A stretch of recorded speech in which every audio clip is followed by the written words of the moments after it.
avec Audrey et Hélène pour parler de badminton. Alors c'était quand exactement là? Katowice.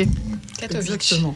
Vitch. Oui. On dit pas le tché? Je crois pas, non. Ah, donc votre président, il va avoir une petite fessée la prochaine fois. Très bien.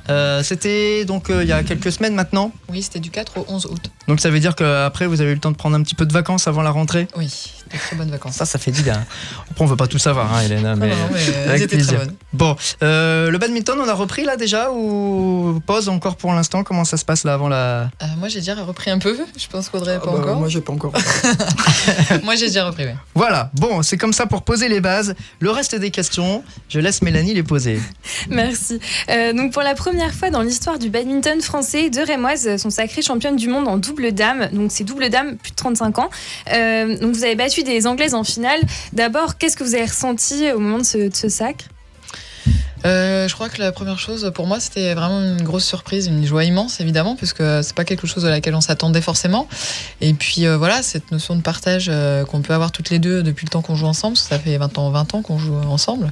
Voilà, c'est aussi une consécration un peu de se dire voilà les sacrifices qu'on a pu faire, le travail qu'on a fourni, voilà, c'est toujours agréable que ce soit récompensé. Et donc pendant cette compétition, vous avez perdu un seul set en tout. Oui. Donc vous attendiez à gagner cette victoire, à gagner cette finale, c'était Non, on peut pas dire, on sait jamais à l'avance qu'on peut gagner un match. Je pense qu'il faut toujours, ça fait aussi partie de nos priorités. On peut jamais se dire non plus qu'on a à l'avance gagné un match, ça c'est pas possible. Voilà, après, tant qu'à y être en finale, on fait tout ce qu'on peut pour la gagner. Donc voilà, après. Et comment ça se prépare une telle compétition ? Alors, c'est des beaux voyages quand même. Oui, déjà. Oui, c'est sûr, c'est des beaux voyages. Après, au terme de préparation, je suis pas sûre qu'on soit forcément des modèles, oui, effectivement, parce que nous, on n'a pas vraiment d'entraînement en fait. Je reçois un message de Jean-Michel Hédard qui dit je confirme Katowice. Non, alors c'est parce qu'il n'a pas eu les bonnes informations. Il y a match. Il y a match. Salut Jean-Michel, bien sûr. Donc on n'est pas vraiment des modèles parce qu'en fait on a aussi des différences. C'est qu'Audrey travaille sur Paris, donc elle s'entraîne un peu plus sur Paris.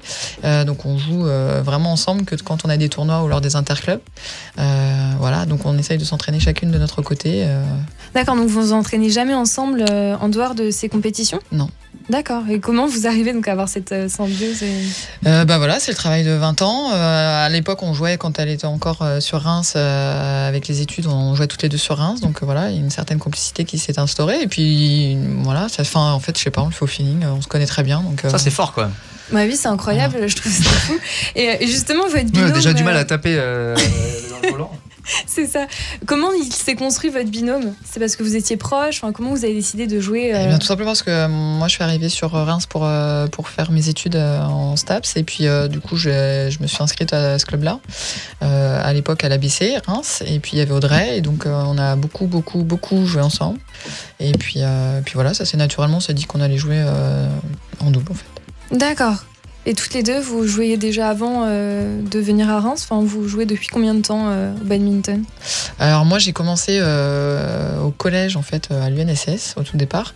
Après, je me suis inscrite dans un club, effectivement. Et puis après, c'est monté un peu crescendo. Reims a été vraiment le point pour moi, vraiment de l'évolution, parce que j'ai pris pas mal de classements, justement, grâce à Audrey, en jouant avec elle. Et puis Audrey, par contre, ça fait un peu plus longtemps qu'elle joue à un plus haut niveau que moi. Déjà, ça fait très doyen quand même, c'est vrai, ça fait. J'ai l'impression, ouais. Moi, j'avais ça juste fait ancien combattant presque, tu sais. Je suis désolé de te couper, Mélanie, mais votre classement, en fait, le double compte dans votre classement, contrairement au tennis. Parce qu'au tennis, quand on fait des matchs doubles, le classement compte pas vraiment.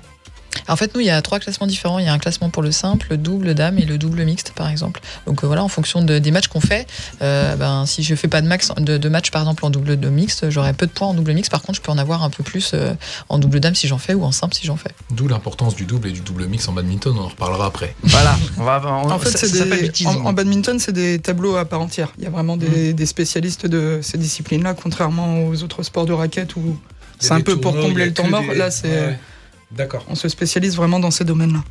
Vous êtes modeste quand même, parce que je me souviens que tu étais ici dans ces studios il y a quasiment un an. Vous reveniez, alors c'était un petit peu plus tard, je crois, d'une compétition européenne, cette fois à Guadalajara. Oui.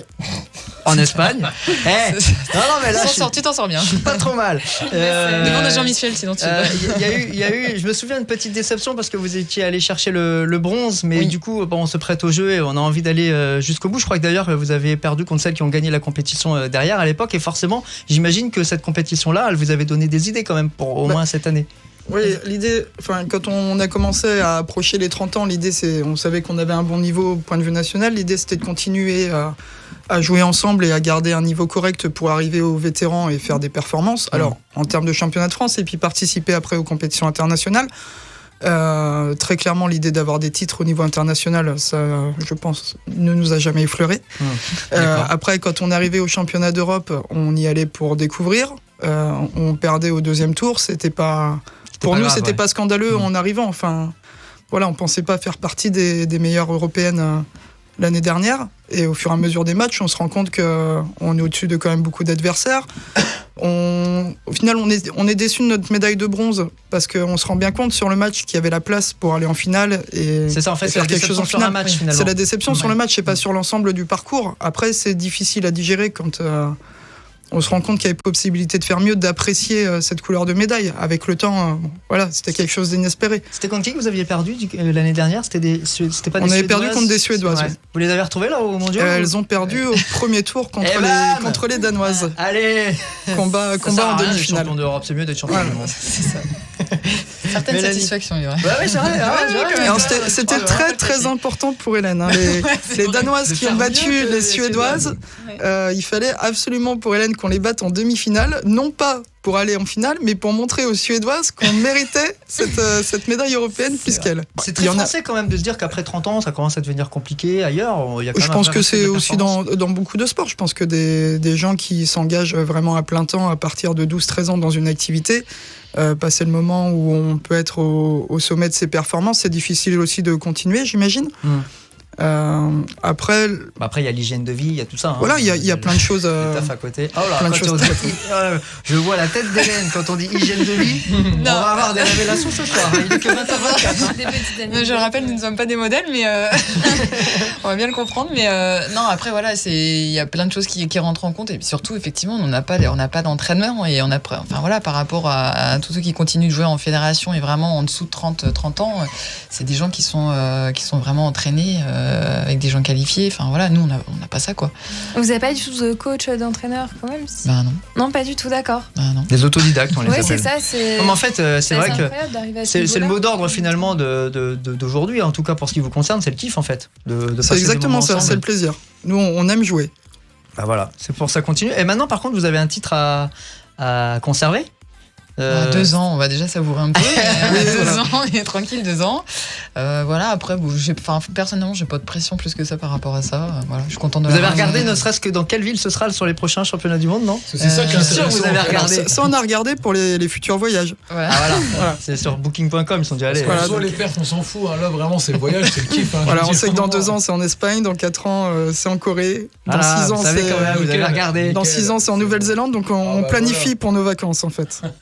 Ça, c'est pas cool pour la famille parce que du coup c'est double vacances pour vous, mais seulement. Ça dépend des périodes parce que en fait, par exemple, les Europes c'était au mois de septembre, donc là après il faut plus faire appel au patron. En tout cas, moi c'est mon chef d'établissement. Pour libérer. Qui je sais me regarde et je le remercie. Salut.